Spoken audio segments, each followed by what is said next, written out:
I'm Tavi Nasir, and this is Leadership Biz Cafe, a podcast that provides insights and tools to help leaders take on the challenges and opportunities found in leading today's workplaces. Leadership Biz Cafe is brought to you by Tanvir Nasir Leadership, our leadership firm that offers keynotes and corporate workshops in both in-person and virtual settings that will help you to improve the way you lead and guide your organization's growth and future successes. To find out how we can help you today with your leadership challenges and discover your untapped opportunities, visit our website at tavinasir.com. And now I am so excited to welcome my guest back to my podcast for a third time. He's now the most frequent guest on my leadership podcast, and as you can see from the episode title, I'm speaking about none other than Tom Peters. Tom has a new book out called Tom Peters' Compact Guide to Excellence, and when it was released, he reached out to me saying he'd love to come back on my show to talk about it. And my answer was, great, how about now? All kidding aside, I have to say, what an honor it is to be able to speak with Tom again about leadership, and in particular, drill down into some of the pressing issues and controversies plaguing leadership today. And if you haven't heard Tom speak on my podcast before, just a note here that Tom does drop the odd profanity here and there to emphasize his frustration. So just something to be mindful of in terms of where you play this or who you want to share it with. So, without further delay, here's my latest conversation with Tom Peters. Hi, Tom. Welcome back to the Leadership Biz Cafe. It is my pleasure to be back. It's always nice to be invited a second time, isn't it? Actually, this is going to be your third time on the podcast. So, Tom, 2 more times and you get a free coffee or tea. Hey, fabulous. You can't ask for more than that. So, Tom, you have a new book out called Tom Peters' Compact Guide to Excellence. And before we dive into it, I have to ask you, because this is really different from your previous 19 plus books. What was the spark that made you think of, I want to take a different attack on this? I've been asked that question a lot, and I don't really have a good, quick, cute, clever answer. I was working on the last book, the Extreme Humanism book. And, well, first of all, most important thing, when you pick it up, you will see 2 names on the spine, mine and Nancy Green. And Nancy is on everybody's list as one of the best designers in the world. And we started talking, albeit he was a horrible man. We started using the term TLRB, the Little Red Book, which of course was Mao's thingy. And what I learned from I've been talking about design and waving my hands and all that sort of stuff for 20 years now, but I learned what it really meant when we worked on this book. I had done my special acknowledgement to Nancy, which I did on the prior book, and I thought, that's bullshit. She's the co-author. And the book is the look, feel, taste, touch, smell. And what we did on the inside was basically, it's 85% quotes, powerful quotes that I've collected over a 43-year period. And for once, we didn't get Richard Branson telling you something followed by 1,000 words of Tom Peters bullshit. This time through, we left it to Mr. Branson. And, and she, as you probably saw, I think she did a brilliant job in the way it's laid out. And our readership hope is not that people will read it cover to cover, which you could do almost sitting on the toilet, but that people will dive in and pick 1 or 2 things and really focus on them, because there's not a quote in the book that you couldn't spend an hour or even a day discussing. They really, I don't think I'm patting myself on the back, but they really are powerful quotes. Oh, I absolutely agree with you. In fact, I echo some of the endorsements your book got, that as you're flipping through it, you really get some of them really just grab you and captivate you and really make you think, which is what I thought would be a great way for us to explore this book is to, I'm going to share some of the quotes when I was going through it and how it got me thinking about it in the context of some of the current issues a lot of leaders are grappling with now and how there might be some insight they can glean from this and maybe also how you can add to it in terms of why that made it into this book and so forth. And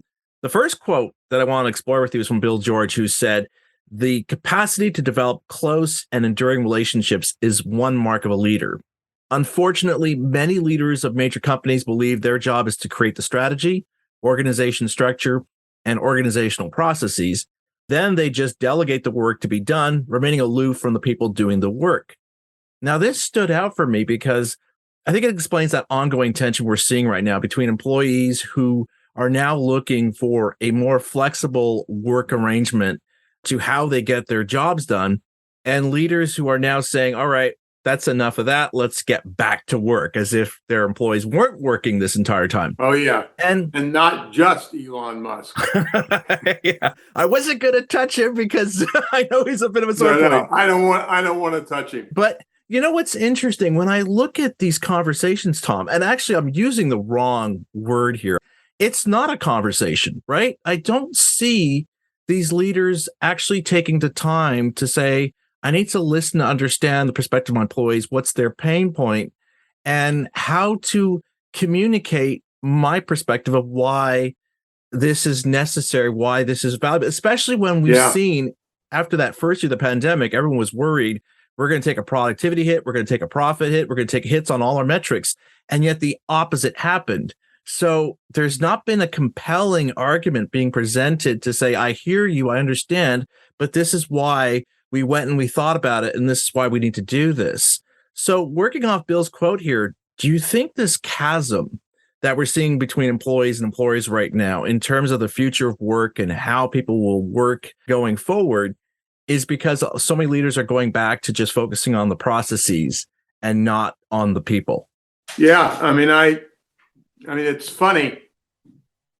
I haven't done this as a real pro, but Frederick Taylor, who's always seen as the time and motion guy, and it's seen as very bureaucratic. The cool thing about it is it was just the opposite. What Taylor wanted was to figure out some good ways to do things and then say to the people, do them that way. And he was trying to protect them, excuse my language, I don't know what I'm allowed to use on this show, to protect them from asshole bosses. And, which I always found fascinating because I was never a Taylorite, to put it mildly. Oh, God, there's so many pieces to your answer. I'm going to answer in one little bit, and then you can push me in any direction. Whatever I'm doing, I've been doing since about 1979. And there is a single day on which those 43 years hinge. And we'll leave a little bit the Zoom behind for a minute. So I was working for the now disgraced McKinsey and Company, along with Bob Waterman, and we were supposed to look at companies that worked.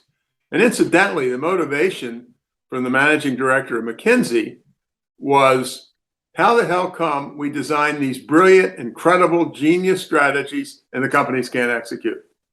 Which, of course, is the organizational and the people part. But anyway, we were in San Francisco, down the road 30 miles. It was a rapidly growing, really cool company, $1 billion in revenue, and its name was Hewlett-Packard. I mean, Hewlett-Packard has just become one more bureaucracy today, and we can talk about that if we want to. But it was youthful, energetic. And so we went down to Palo Alto, 30 miles, and had a meeting with the president, whose name was John Young. So first of all, we were working in the Bank of America Tower. And I said to somebody, if you were invited for tea, you drank it with a teacup that had formerly been in Buckingham Palace. It was not exactly loose, free, open, and so on. So that was their life. So we go down to Palo Alto, and it was a small enough company that you go up to the front, reception desk, and either Bob or I said, we have a meeting with John Young. And what that means in the big company world is John Young's executive assistant to the executive assistant comes out and takes you vaguely toward the office. We couldn't have been there more than 30 seconds, and this guy pops out of the door. He said, "Hey, I'm John Young. Glad you guys are here."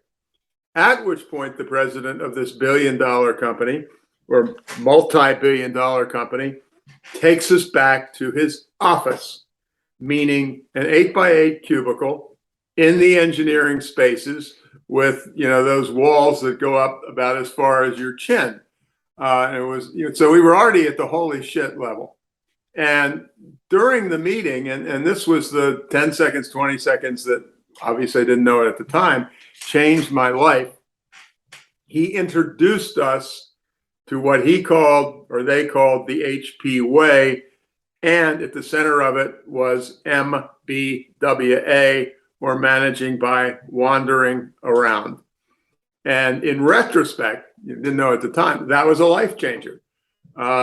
Leadership meant, if you're in a big company, using cups that had come from Buckingham Palace. If you were in a smaller company, it meant not quite that degree, but the boss always sat in his office and the secretary in those days sat outside. And I want to get back to that in a second. But at any rate, so what it did for me, to skip to the bottom, it told me, and I had a PhD in organizational behavior, for God's sakes, from Stanford. It told me that effective leadership is an intimate act. It is not about the process map. It is not about the strategy. It is about human contact. So after an hour with Young or something like that, he said, I told you about all this MBWA thing. He said, and obviously this was not practice. He said, let's do a little bit. And so, this guy who's 45, 46, 47, 48, I don't know, takes us out onto the engineering floor. And honest to God, he knew 75% of the names. And he chatted with 26-year-old engineers in the most commonplace, unstilted way known to humankind. And then he said, which was kind of the kicker, he says, "A guy over there I want you to meet." And there was this old fart, and he was talking about a 25-year-old engineer. In those days, you had big screens, and they were pointing at stuff on the screen. And so Young takes us over, and he said, "Bob and Tom, I want you to meet Bill Hewlett." And it was, that's when, I'm sorry we're not on video, the jaw drop thing.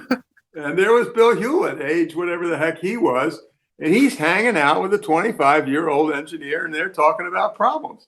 So, as I said, I didn't know it at the time, but it completely transformed my notion of what an organization could be.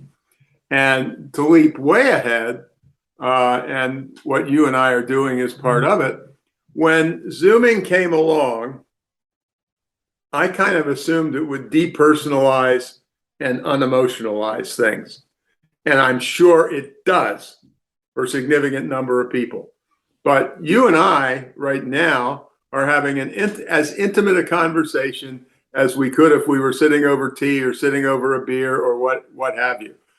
So it's not a dehumanizing thing.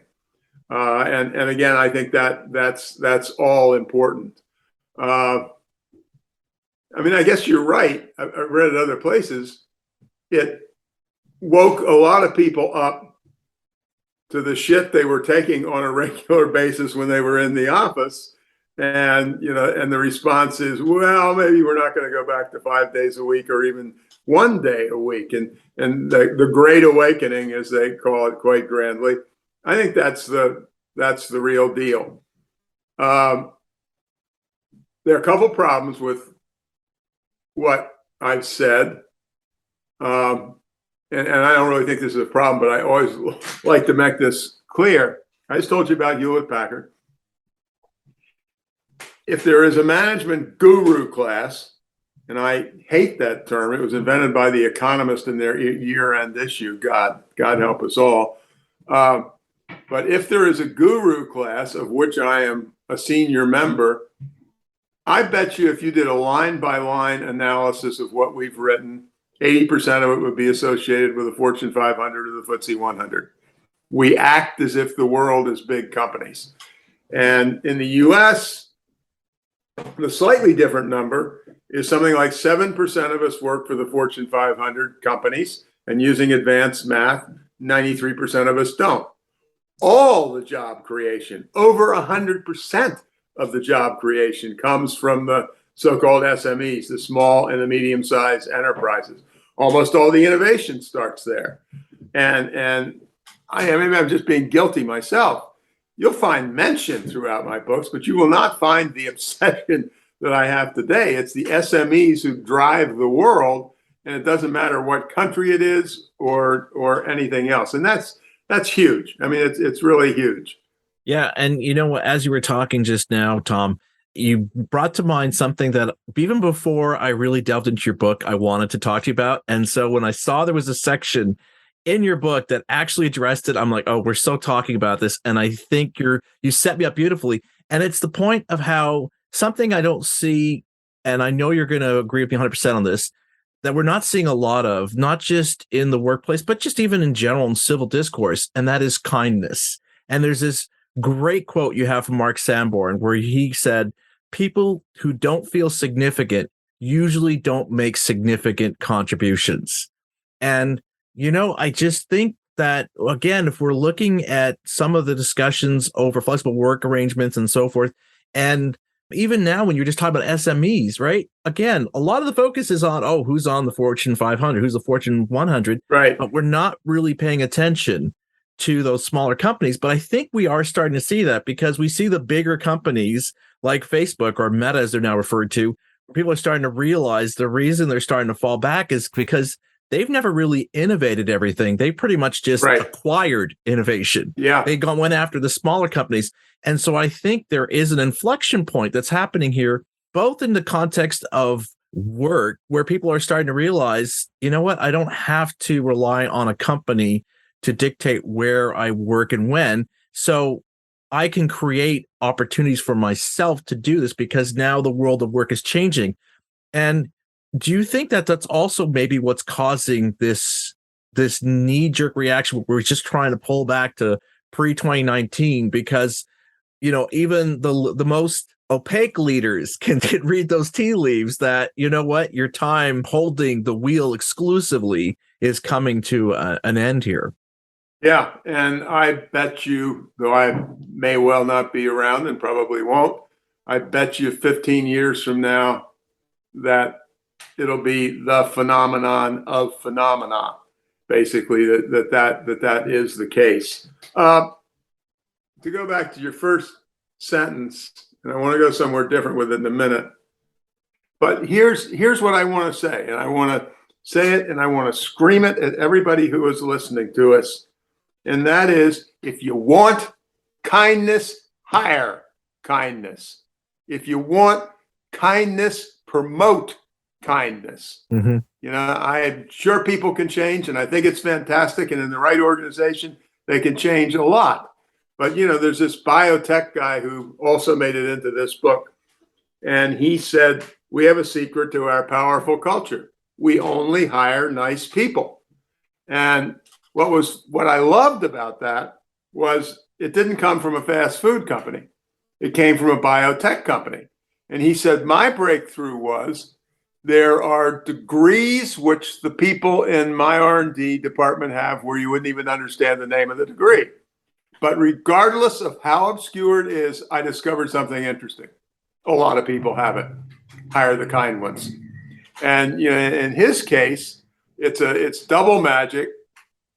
You're him, I'm some hotshot with a 9.7 grade point average from MIT, and you're drooling at the things I'm saying, because just the kind of people you want to have, holy shit, this is the smartest guy I've ever met, and so on. Well, that's fine. But when you and I have finished our hour chat, his term again, run the gauntlet. I have about 10 to 15-minute interviews with people randomly selected from the company. It could be an engineer or scientist, and it also could be somebody in the purchasing department or the HR or the finance department. And every one of those, every one of those 7 people has 100% veto power over whether Tom Peters gets hired or not. And I think it's, there's somebody, wish I could remember who and give him the right amount of credit, wrote an entire book on hiring, and either the subtitle or the first page. And what he said was, the most important act that an organization performs is hiring, and most people don't take it very seriously.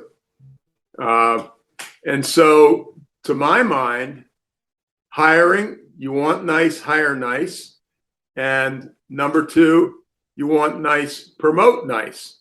Because I argued in the book that the number 1 capital asset of any organization is the full collection of first-line leaders. Because if you look at the research, every frigging thing is related to the frontline leader. Retention, productivity, quality, you name it. And again, I don't think we pay anywhere nearly enough attention. But I would really love to batter people over the head with the hiring thing. And I would like to batter people over the head with the EQ thing, which is a little bit bothersome because EQ can become bureaucratic too, but it is the notion, the emotional, how do I feel about you? And the Mayo Clinic is always at the top of everybody's list of best healthcare providers. And a couple of guys wrote a wonderful book 5, 6, 7 years ago. It was called Management Lessons from the Mayo Clinic. And we'll continue our discussion of 2.5 minutes ago. So Tom is Surgeon Tom, otherwise known as God, best heart guy around. And you are interviewing me for a job. What you are unaware of, and maybe you're scratching on your hand with a pen, what you're unaware of is that while we talk, I am counting literally the number of times that you use the word we and the number of times you use the word I. And if the I's beat the we's, then Mr. Hotshit Surgeon, God bless you, but you ain't working here. And it may sound like some, crazy phony baloney, but that happens to go all the way back to 1914 and Dr. Mayo of the Mayo Clinic, who said, I want team medicine. And God knows in today's hyper bureaucratic healthcare, you don't get that, to put it mildly. No, and again, Tom, you're setting me up perfectly because there's another quote that you're setting me up here for, because I think there is a certain demographic group that really evokes what you were saying perfectly. This is a quote from Jack Zenger and Joseph Folkman, who talks about how women are rated higher in fully 12 of 16 competencies that go into outstanding leadership. And 2 of the traits where women outscored men to the highest degree, taking initiative and drive for results, have been long thought of as particularly male strengths. And to add to it, one of the things that women are consistently been shown to outpace men on is their ability to develop and sustain enduring relationships, which are deep and meaningful, which is key to collaboration, right? Again, to your point of, we're not focusing on my accomplishments, we're focusing on what we're collectively trying to achieve. But again, if I go back to looking at the pandemic, I mean, again, one of the things that we saw that came out of that was how women were disproportionately impacted by the pandemic, both in terms of economics, but also professionally in terms of their growth and their opportunities. But once again, we're seeing like pretty much nothing being done about it to address it. And when you see all the data and all the research showing how if you want to innovate, if you want your organization to grow, if you want them to become more agile, you need to bring more women and even more minority groups into your leadership pipeline and start developing them. But again, we're not seeing that conversation. Do you think that in this case, it's because leaders aren't giving themselves the time to reflect and consider what is it that we need to do going forward? It just seems like right now there's really this focus on literally a quarter by quarter basis. And like, okay, here's the quarterly results. This is what we need to do. Because I understand we're all concerned about how deep the recession will be. But we all know what happens at the end of a recessionary period. Every company starts investing in growth, in hiring talent. If you're not putting in that foundation now, you're going to be playing catch up when that time comes. But again, Yeah. so many organizations just seem to be focused on, oh, our growth wasn't as great as we projected. We didn't have a loss. We just didn't grow as much. So let's curtail our talent pool. So do you think what we need to see leaders do more of is have that reflection? And ironically, if we had more diversity, we would have these kinds of thoughts being considered and applied? Yeah. It's funny.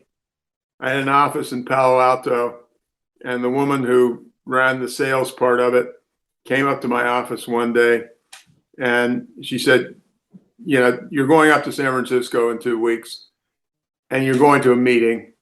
And it's a meeting that I called, and I've asked about 10 incredibly successful women to come, and they are going to lecture you on what a total jerk you are on gender issues. She and I got along well, so, that didn't blow me away. And she was right. And it was, stuff I didn't know to a significant degree, because most of the gender discrimination, a lot of the inclusivity problems are, you can see them when you walk through the door. With women, it tends to be a little bit more subtle, I think. Maybe it's not. And that 1996, 26 years ago, it's a little bit like the HP thing, and the people who are listening to it are probably already tired of me. It was a magical moment when I had the crap beaten out of me. And then what I did, because it's my training, is I started looking at the research. And as you said, a bit of it is summarized in the new book. And there's one I love in particular. Those McKinsey people, again, did a study, and companies with a higher number of women on the board wildly outperformed those who had a lower number. And, there are women who are miserable human beings who you wouldn't want to lead you down the hall. But on average, as you said, women are more thoughtful about their fellow human beings, in which case we go back to the first sentence out of your mouth. People who are not considered to be significant will not do significant work. Mm-hmm. Well, that's what women do. There's a book called The Female Brain, written by a University of San Francisco, UCSF, University of California, San Francisco, which is a medical place. Her name is Luann Brizendine. And there's a lot of stuff, but the one I loved best relative to this people stuff, by the age of 3 days, DAYS, baby girls are making 2.5 times more eye contact with their fellow human beings than baby boys. And so it really is true. Obviously, our role, yours and mine, was to sleep as much as we could, get up in the morning, go out into the woods and throw spears at animals. That was our deal. That was our job. And women, moreover, women's role was to grow the community. There's this wonderful book that we don't have time to talk about called Compassionomics. And the one thing I learned in it, which, they're not using their language, I can't get it exactly, but Darwin never said survival of the fittest.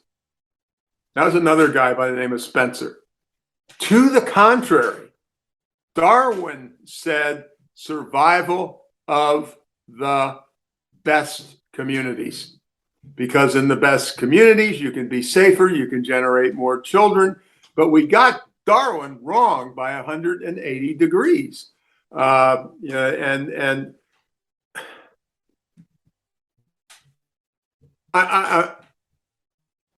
want to stick with your thought, and I want to just go not far afield, but it's something that triggered it.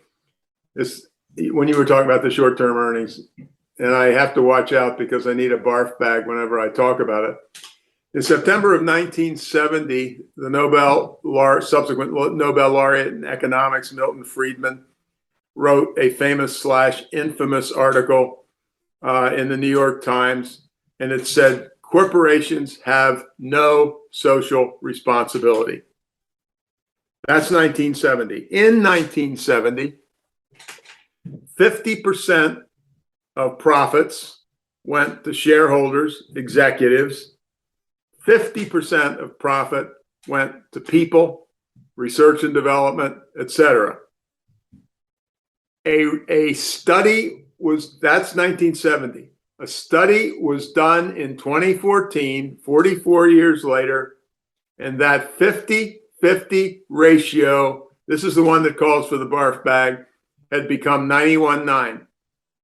91% of profits go to share buybacks, shareholders, executive income, and 9% is left for the people thing, and the R&D and so on.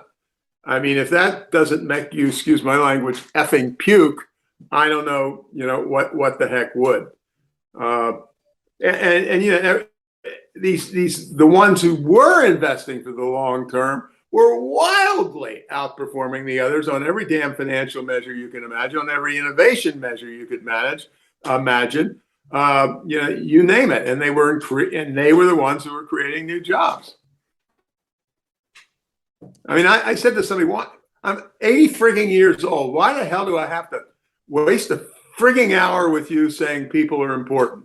And the answer is because I've been trying to get the message across for over 40 years and ain't there yet, dude. And my last breath will be you and I having our fourth conversation. And during that conversation, what will we be talking about? Exactly the same frigging things we're talking about today.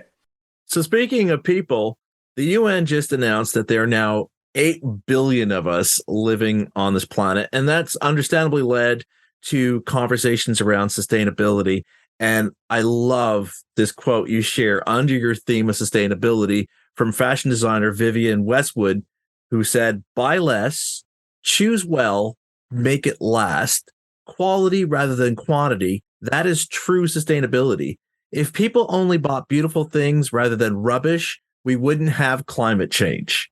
Now, I was thinking about so many of the things we bought recently and how, just thinking of how old it is, we're anticipating it's going to die because of planned obsolescence, right? It's not because we're misusing it. It's not because it's being overused. It's just because we know after X amount of years, it's just going to conk out because we've defined the way we manufacture stuff where we put in cheaper quality pieces, or we even, in case of smartphones, right? We just kind of make it so every year we feel, I have to change my phone, even though the one I have does the job. There's no need for it. Yep. So right now, that's the model we're all operating on, right? So there's a lot of focus we've been talking about. Okay, how do we change the future of work? How do we diversify the leadership pipeline? But then I'm also thinking about how we just approach the way we create products, right? Because manufacturing has become this big thing that we've been focusing on. We got to bring manufacturing back.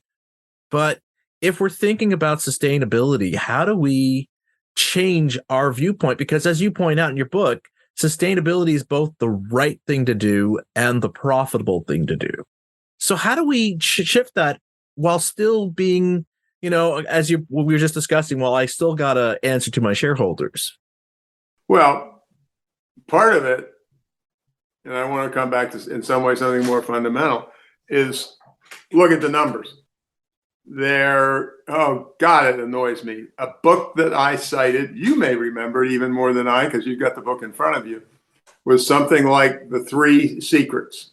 And these were people from Deloitte and Touche, and they looked at 400 or 500 companies, and they picked out 27 of the 400 or 500 that were the really top performers.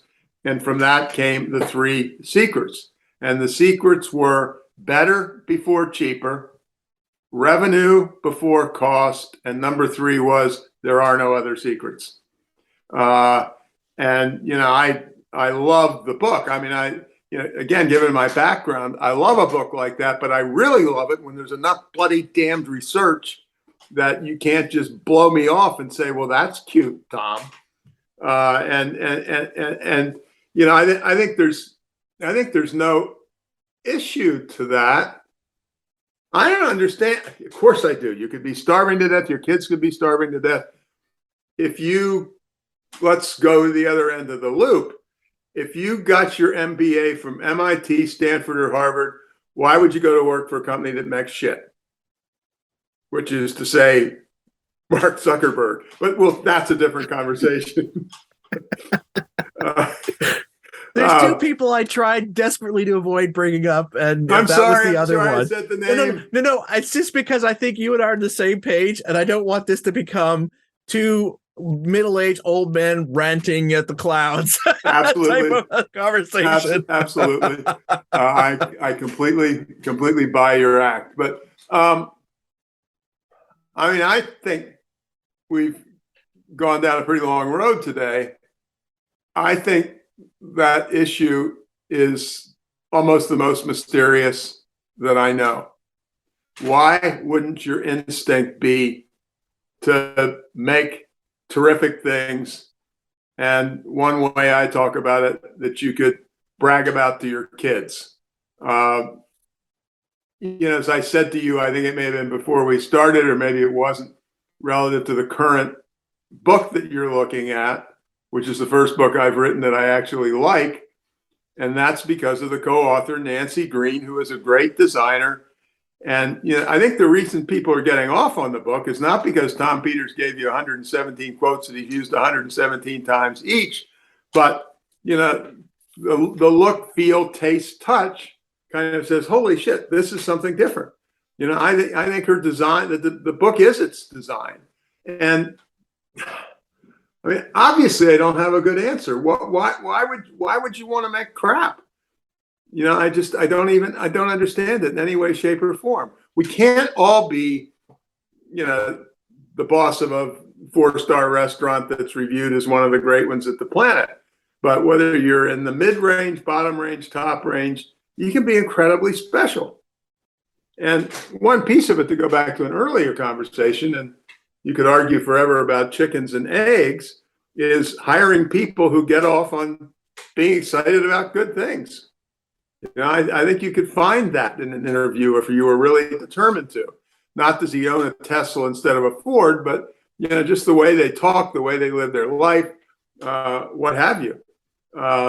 Part of it, as you implied in the last couple sentences, was because of the damn drive for short-term profitability, which we discussed earlier.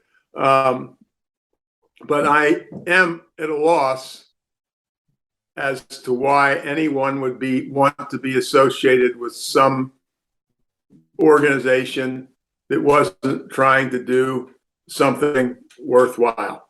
I don't get it. I mean, maybe I should thank my parents or whatever else. I did not come from a poor family. I came from a lower middle class family. So it sure as hell, I'm now living 80 miles from Harvard. I didn't even know how to spell the word Harvard when I was a kid. Most of the people who lived near me started at one of those prep schools, so they knew about it from birth, but that's another story. I don't know. Again, I can easily say stuff that we've talked about, like hire people who love cool things, not people who don't. But of course, the problem then is who's doing the hiring. Yeah, that's exactly what I was going to bring up, Tom, is that I'm just wondering, as I look at where the conversation you and I've had just now, I'm wondering if it's just a lack of leadership courage, because I understand the point of hiring, but then I'm thinking some people might say, yes, but I've been hired by companies under the promise that we were going to do great things. We were going to do wonderful things. And then the leader I was put under just basically was only interested in meeting certain targets that were just arbitrarily established. And it just took the wind out from underneath me. And I'm thinking about leadership courage because what came to mind is the example of Alan Mulally, and how when he joined Ford and he had all those VPs in one of those first meetings, because I want to understand what's the problems, what's the pain points. Nobody wanted to speak up because there was this perception that if you were to say that something's going wrong, that's a reflection on you. So it's just best to just say about, oh, everything's going great. There's no problems. There's nothing wrong here. And it took him to change the culture and to change the conversations where it's like, look, if you don't say what's going wrong, then how are we going to fix it? And your employees see things are going wrong. And if you don't care to fix it, why should they care? Yeah. Right. So Totally. I'm wondering if it's just a lack of courage on our part to recognize that, again, there's so much tectonic changes. I mean, I still remember, was it 5-7 years ago? Leaders were arguing over whether they would allow their employees to use their own smartphones at work. Right now, the idea that you could tell your employee, no, you're not allowed to use your own smartphone at work, people will just look at you like you popped out a third eye on your forehead, right? Yeah. So I'm just wondering if, again, why is it that we have to be pulled, kicking and screaming towards something which when you look at the data, and you and I are both science guys, it just makes sense. This is going to help you do better. So why not just embrace it instead of fighting it because I fear what it's going to lead to? Yeah.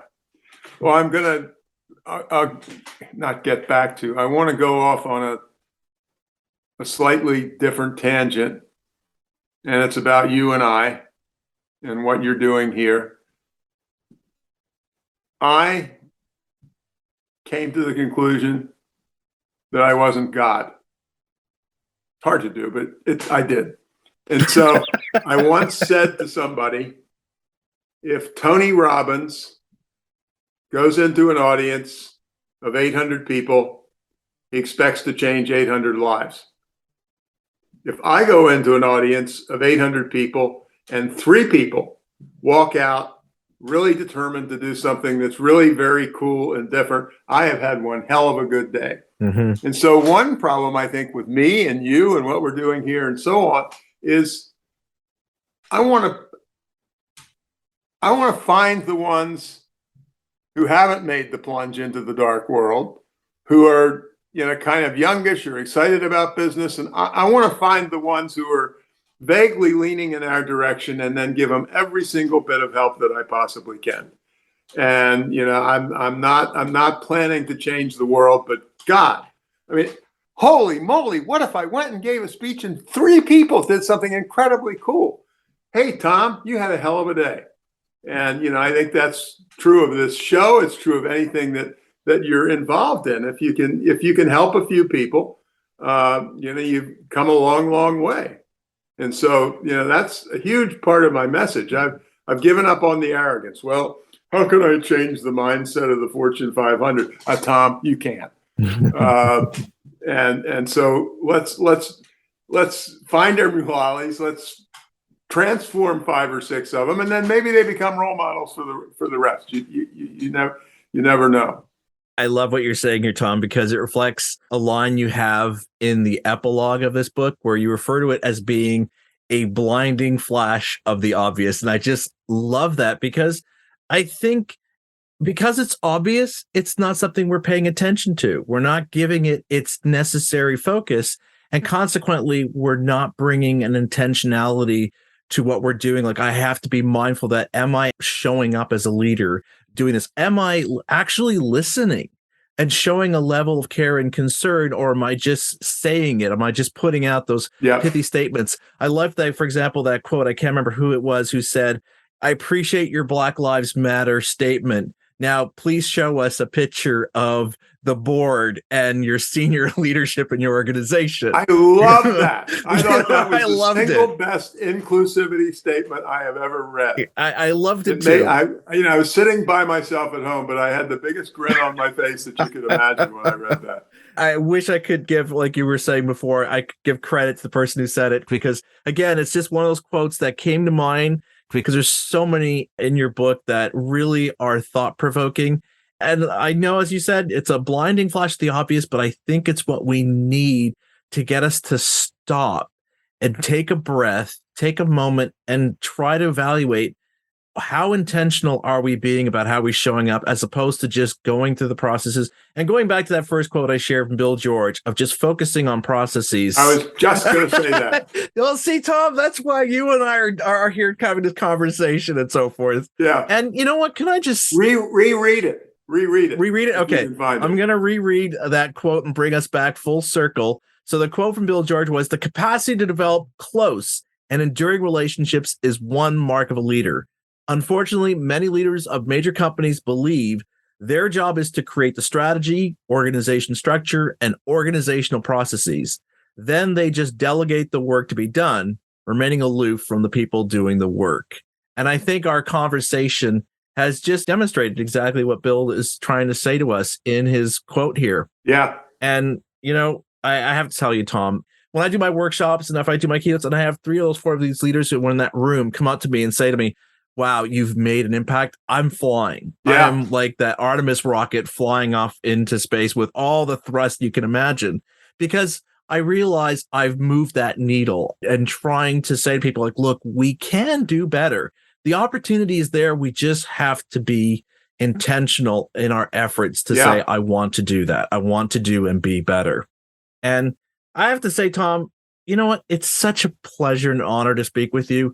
I mean, I can't believe, and I know you're going to dismiss this, but I really hope you'll take to heart. It's amazing for me to think that I get the opportunity to speak to you a 3rd time here on this podcast. And hey, as I said at the beginning, 2 more to go, Tom, and you get a free coffee or tea. Well, I want to throw that ball back at you. I would not be coming back for the 3rd time if I hadn't really gotten off on the first 2 times. So we're even. Okay. Well, you know what? When you cash in that card, I'll have to send you that loyalty card. So when you come back and cash it in, I'll join you for that cup of coffee, my friend. It's always such a pleasure to talk to you, Tom. And I can tell you honestly, I do think you are inspiring people. And I think it is so important that people like you are out there beating those drums, because there are people out there who are starting out in their leadership positions and they have these, thankfully, these big ideas, these ambitious goals. They want to be the next or their own version of an Al Mulally or any other of the leaders that people look to and say, wow, it's possible to do this in the business world. And they just need to hear from people like you to remind them to ignore the crap, ignore the garbage you're seeing, ignore those leaders who are getting all the press for doing the wrong things, and do the right things, because that's where the payoff is going to be, because you're bringing out the best in those you lead. As good a closing line as I could imagine. So I will say, fabulous conversation. Thank you for the preparation and the energy, and it's great fun. And so I will see you on number 4 and number 5 before you can bat an eye. There's 2 reasons why I love hosting this podcast. One is creating a vehicle where I can help leaders improve the way they lead, to help them, as I just said to Tom, see that the opportunity and potential is there for them to do and be better. And the second is being able to speak with leadership giants like Tom Peters. I know someone like Tom is in high demand. Everyone naturally wants to spend time with him, learn from him, and be inspired by him. So the fact that Tom wanted to drop by again to spend time talking with me about something we both care deeply about, get excited about, and no doubt can talk for hours about, well, I just feel grateful for the opportunity as well as for the laughs. Now, I want to make 2 shout outs here before we wrap up. First, I do want to give credit to that leader I quoted from Tom's book, but whose name I couldn't recall. His name is Brixton Diamond. He's the CEO of Big Answers. And his quote that Tom included in his book that we both enjoyed so much is, "I appreciate your Black Lives Matter post. Now follow that up with a picture of your senior management team and your board." So I just wanted to make sure he was credited for a quote which really stuck with me and which Tom and I spoke about. I also want to mention by name Tom's co-author on this book, Nancy Green, who is behind the beautiful design used in this book. I believe design in itself is a form of communication, and I think what makes this book so effective is not just the content shared here, but also in how it's presented. So again, my thanks to Nancy for creating such a beautiful leadership book. Now, if you enjoyed listening to my conversation with Tom and found that some of the ideas I wanted to speak with Tom reflect topics you'd like to see explored at your upcoming leadership conference or workshop, I'd love for you to contact me so we can discuss some of the ways I can talk about these insights at your event or leadership retreat. The best way to do that is to fill out the contact form on my website at tanvinasir.com. You can also find more information about my speaking and corporate training work on the speaking page found on my website, including what some of my past clients have had to say about working with me and the value their team gained from our sessions. I'm Tanvin Nasir, and you've been listening to Leadership Biz Cafe.